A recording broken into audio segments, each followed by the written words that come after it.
한일어업협정 1965년 6월과 1998년 11월 체결한 한일 양국 간의 어업협정. 1965년 6월 22일 체결해 그해 12월부터 발효된 한일어업협정과 이 어업협정을 파기하고 1998년 11월 28일 한일 양국 사이에 다시 체결해 이듬해 1월 22일부터 발효된 신한일어업협정을 말한다. 1965년 체결한 어업협정을 편의상 구어업협정으로 부르기도 한다. 구어업협정은 한일 국교 정상화를 추진하는 과정에서 행해진 협정으로 전문 10조와 부속 문서로 이루어져 있는데 주요 내용은 다음과 같다.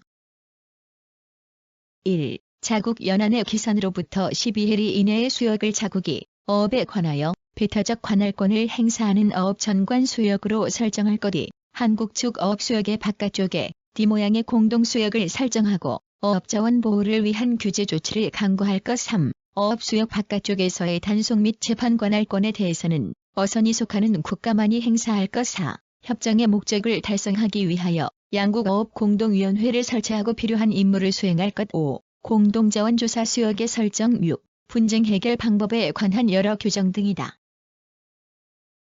그러나 1977년 미국과 소련이 200해리 어업 보존 수역을 시행하자 일본 역시 그해 5월 자국 연안으로부터 200해리까지의 모든 자원에 대해 독점적 권리를 행사할 수 있는 배타적 경제 수역을 선포하였다. 이어 일방적으로 트롤러선 조업 금지 라인을 설정하고 1979년 홋카이도 북해도 주변 수역에서 조업하는 한국 트롤러선단에 돌과 화염병을 던져 조업을 저지한 이른바 무로랑 사건을 일으켰다. 이후 한일 간의 어업 분쟁이 격화되자 양국은 1980년 10월 합의를 통해 자율적 규제라는 일종의 신사협정을 맺었다.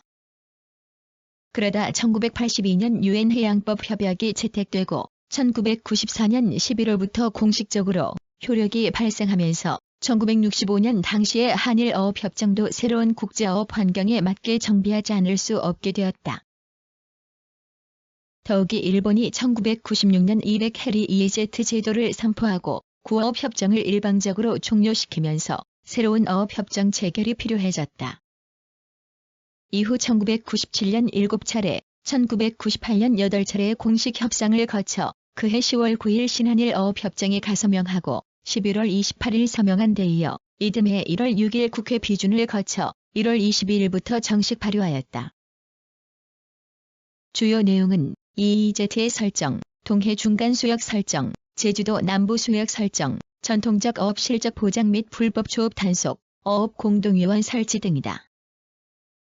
그러나 신어업협정이 체결될 당시부터 한국 측이 일본 측의 주장을 상당 부분 수용했다는 비난이 계속 제기되기 시작해 이 협정 만료일인 2002년 1월 22일을 불과 3개월 앞둔 시점까지도 찬반 양론이 거듭되었고 특히 남쿠리열도 해역에서 한국 어선들의 꽁치 조업이 금지당할 위기에 처하면서 정부의 미흡한 대응책에 대한 비판이 잇따랐다. 논란 대상은 첫째, 동해에 그어진 중간 수역의 범위이다. 신어업협정의 핵심 쟁점으로서 일본 측은 이를 잠정 수역으로 표기한다. 한일 양국이 각국 해안선에서 200해리 EEZ를 긋게 되면 어쩔 수 없이 서로 겹치는 부분이 생기게 된다. 따라서 한일 양국은 이 겹치는 수역에 대해 EEZ를 확정하기 전까지 우선 잠정적으로 양국이 공동 조업할 수 있는 구역을 설정하기로 하였는데 이 구역이 바로 중간 수역이다. 협상 과정에서 한국은 동쪽 한계선을 동경 136도로 일본은 동경 135도로 고수하다 결국 135.5도로 합의하였고 중간 수역의 해안 쪽 경계선은 한국은 연안으로부터 34해리를 일본은 35해리를 고수하다 35해리로 합의하였다. 이는 한국이 1해리를 양보한 대신 동쪽 한계선은 0.5도밖에 양보받지 못한 것으로 한국 측의 어설픈 협상 결과라는 비판도 일었다.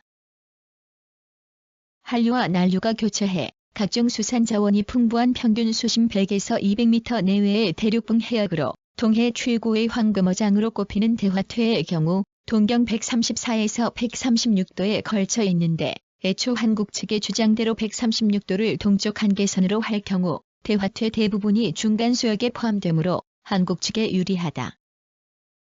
그러나 일본 측의 강력한 반대에도 불구하고 0.5도를 양보받아 대화퇴하오장의 50%를 중간 수역에 포함시킨 것은 성공적이라는 객관적 평가가 나옴으로써 이 문제는 일단락되었다.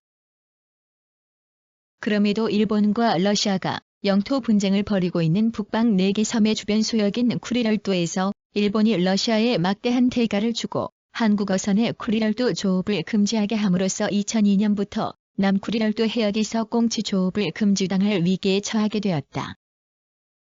이에 따라 정부의 안이한 자세와 늦장 대응에 대한 비난이 잇따르면서 신한일 어업협정을 폐기하자는 주장이 곳곳에서 제기되었다. 둘째, 독도의 영유권 문제로 한일 양국은 이 문제를 놓고 격론을 벌인 끝에 영유권 문제를 명시적으로 언급하지 않았다. 즉 영유권 문제는 차후 해결하기로 하고 협정문에 독도를 지명으로 표기하지 않는 대신 좌표로만 표기함으로써 일본이 언제라도 영유권을 제기할 수 있는 실마리를 남겨놓았다. 정부는 이 신화업 협정은 국제법상 명예를 설정하는 협정이 아니라 어업에 관한 협정이기 때문에 영유권 문제에 대해서는 언급할 필요가 없고 이에 대한 언급은 오히려 독도의 영유권에 문제가 있다는 것을 표출하는 결과만 낳는다고 발표하였다. 그러나 비판적인 견해에 따르면 이 협정이 한일 양국의 EEZ 범위에 관한 구체적이고 중대한 합의로서 어업에 관한 합의라기보다는 200해리 EEZ의 적용 범위에 관한 합의라는 것이다. 즉 협정에서 중간 수역을 합의하기 위해 한국 영토인 독도로부터 전속적 관할 범위로 합의되어 있는 35해리를 적용하지 않았는데 이는 독도에서는 EEZ를 주장하지 않는다는 정부의 방침이 극히 모호해 유엔 해양법 협약 제121조 3항을 해석하는 국제법적 해석의 현대적 추세와 맞지 않는다는 것이다.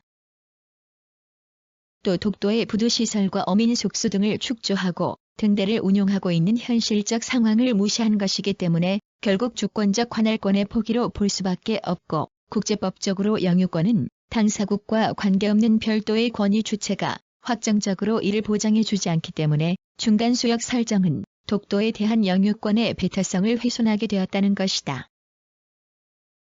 결국 한국 영토의 일부인 독도를 기선으로 한 EEZ를 확보하지 못하고 독도가 한국 전관 수역에서 배제된 채 중간 수역에 포함시킴으로써 막대한 국가적 손실을 초래하였기 때문에 이 신한일 어업협정을 파기하고 재협상에 임해야 한다는 주장이 끊이지 않고 있다.